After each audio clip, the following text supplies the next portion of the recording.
Welkom bij Fleet TV, aflevering 168 van op Interclassics in Brussels Expo. Een editie met heel wat topics. Oui, Katia, cette 6e édition bruxelloise rendait hommage à l'un de nos monuments, Jackie Ickx.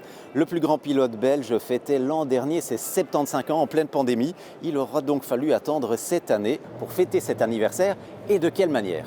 Ja, de organisatoren brachten niet minder dan 15 van de meest emblematische auto's uit de carrière van Jackie Ickx samen.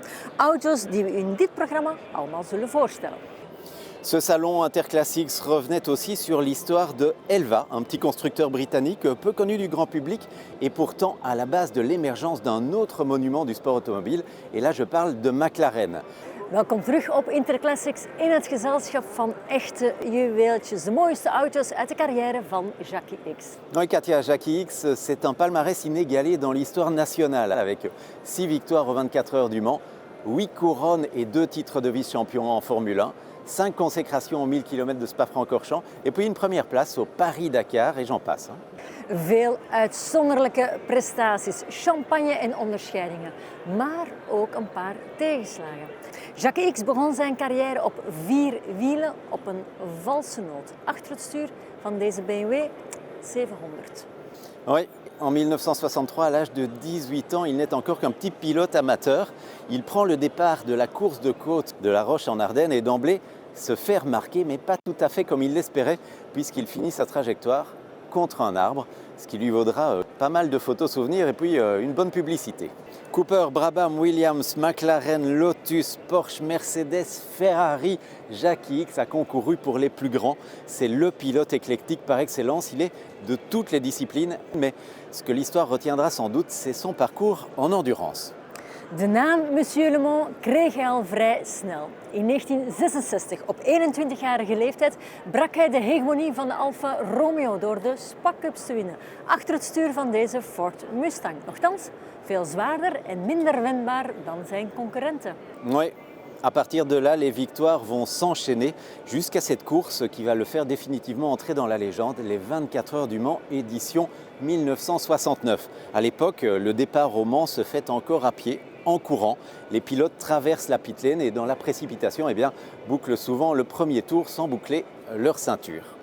Ickx vond dit te gevaarlijk en als protest wandelde hij als enige piloot de baan over. Hij startte als laatste.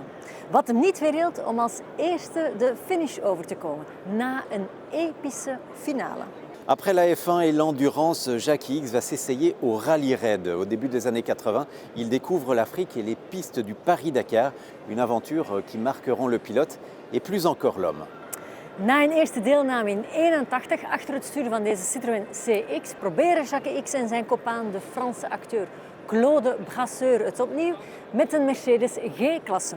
De felbegeerde overwinning sleept ze pas een jaar later binnen. Tot op heden de enige van een Belgische piloot. En 1984, l'équipage remet ça avec Porsche, cette fois d'abord au volant du 911 4x4, puis sur une version tout-terrain de la fameuse 959. Cette voiture va finalement remporter l'édition 1986 du Paris-Dakar, la plus meurtrière à ce jour.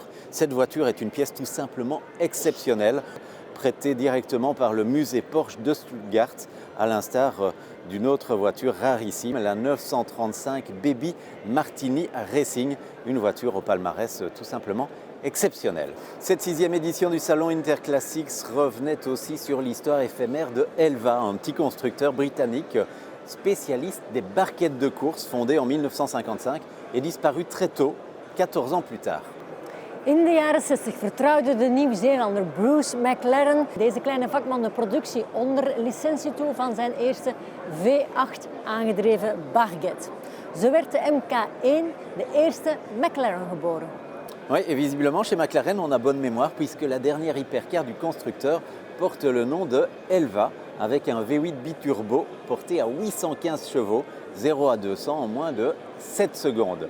D'origine, le modèle sera livré sans pare-brise, mais malgré tout, on est quand même loin des barquettes d'antan. Pour revoir tous les sujets du jour, rendez-vous sur notre chaîne YouTube, mais vous pouvez aussi nous suivre sur Facebook, Instagram ou LinkedIn. À bientôt. Ciao.